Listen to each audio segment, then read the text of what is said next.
All right, so I think I'm done with this, and I keep saying that, and then I go back and mess with it some more. So as of now, I'm done with it. But I'm gonna open it up and show you some of the stuff, and I'm actually one-handed and in my daughter's old room, as you can see. It's disgusting, so bear with me. So a lot of this, pretty much the entire thing was inspired by, sorry, receiving this book for my birthday, which from somebody who knows I'm a freak. It's got some unreleased artwork, it's got the sheet music, it's got pictures from the little short film, and so that's what inspired it. And then as I started working, I kind of started to incorporate other albums too. So I started off with this thing first, which, Final Cut's kind of based from Eric Waters' War Experience. And when you search out Eric Fletcher Waters, a lot of times there's a picture with this war diary. So I printed it out. I'm not going to say it's his. I don't know. But I printed it out. A lot of this, all of this pretty much is printed out. And then I put some acetate and vellum and made it into a shadow box, well, a smaller one, and put fairy lights behind it. So if you see over here, there's the little on-off button. So you can change the batteries and stuff like that.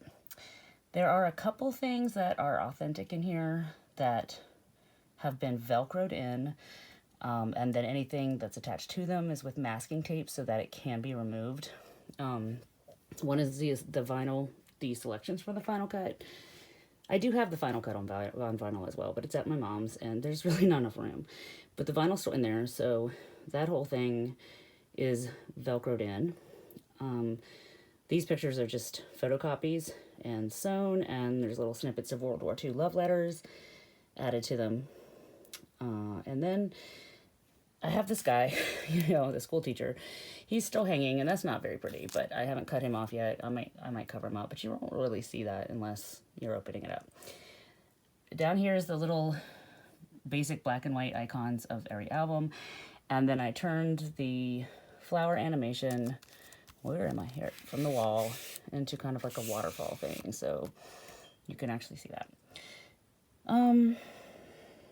More like lyrics from the Final Cut. There's Roger Waters and Eric Waters and a copy of his draft card. And yes, I know, this is a United States War Ration book. It's actually a copy of my mother's, but, whatever.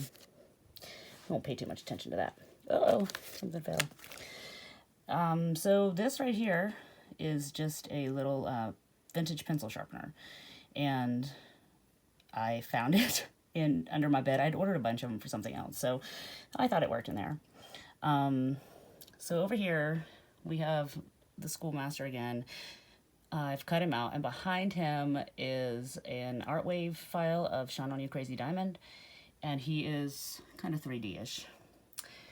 Behind that is the other authentic or collectible item, which is the 1982 movie promo picture. It's like 11 by 16, 11 by 14 for the wall.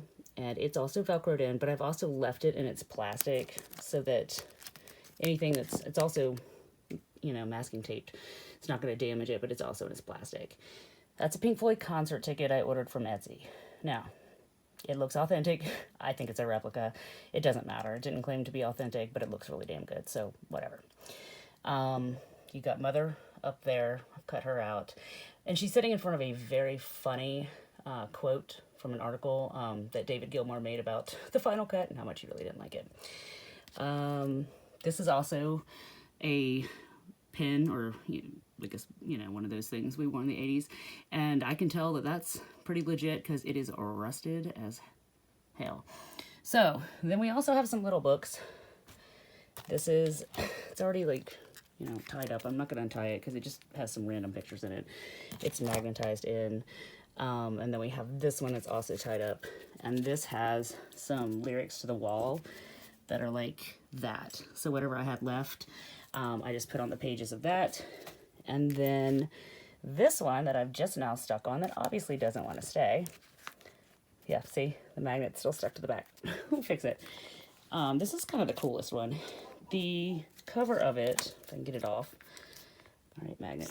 Sorry, one-handed. Okay.